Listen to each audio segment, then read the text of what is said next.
Magandang araw mga ka-housewife. Anyways, for today's video ay hindi pala ngayon yung ganap at matagal na. Anyways, kumuha na nga ako dito mga ka-housewife nga ng DIY dishwashing na ginawa ko. At dahil nga natanggap ko nga ito ng libre mga ka-housewife at nasabi ko na nga na ipamimigay ko nga rin tong iba. At sa dami nga din yan mga ka-housewife ay mas okay na ipamigay ko na lang kasi nga mahirap din naman mag-stock ng matagal. Anyways, eto nga maglagay na nga ako ng 4 doon kasi nga may pupuntahan nga ako at doon nga ako mamimigay. Pero bago nga yun ako umalis sa bahay mga ka-housewife, syempre yung aking unang kapitbahay at yung palaging nagtatanggap nga ng parcel ko ay una ko talaga siyang binigyan. Ito din ay pasasalamat ko din talaga mga ka-housewife nga dito kay ate dahil nga pag wala nga ako sa bahay, pag ayaw nga iiwan ng rider ang parcel ko, ay sabi ko dito nga muna sa tapat nga ng bahay at kay Ate Nora ko nga pinapaiwan. So, ayun nga, tuwang-tuwa din naman siya mga ka-housewife, o diba? Nakakatuwa lang kahit sa simpleng bagay nga tulad nga ng DIY dishwashing na ito mga ka-housewife ay nakapagbigay nga tayo. Dito na nga ako mga ka-housewife, pinigyan ko na nga itong kapitbahay at kaibigan nga rin namin.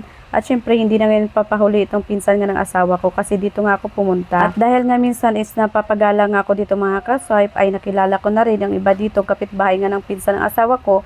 Kaya napatropa na nga ako dito. At kahit nga may tindahan itong aming bagong tropa nga mga kasot, abay binigyan ko. Matagal nga niya ako diyang harapin mga kasot dahil nga dumating nga yung anak niya galing sa school tapos akala nga niya ay nagbibiro nga ako. Di talaga kasi halata sa mukha ng ka-housewife niyo nga mga kasot na mapagbigay charis.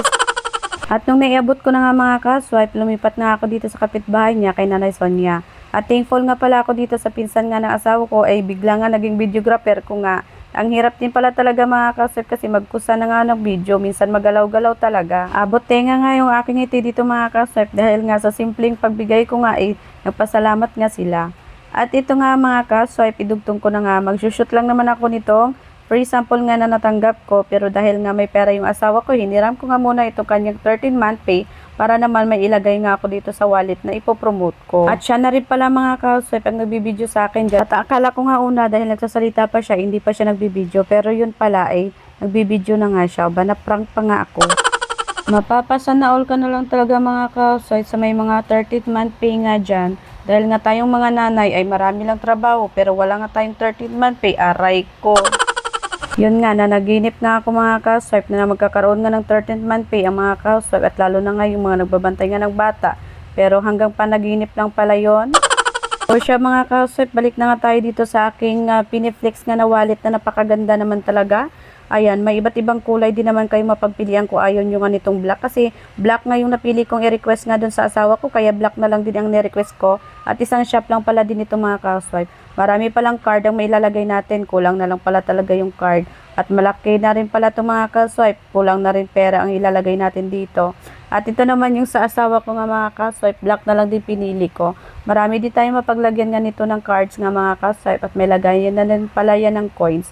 At huwag niyong hanapin yung pera na yan mga ka-housewife dahil may napuntahan talaga itong pera ng asawa ko. At saka ko lang din i-share kung saan nga napunta. Huwag niyong isipin na marami akong pera, marami lang barya, charis. At baka nga magustuhan niyo mga ka-housewife itong aking wallet ng mga Piniflex, hanapin niyo ang link sa comment section.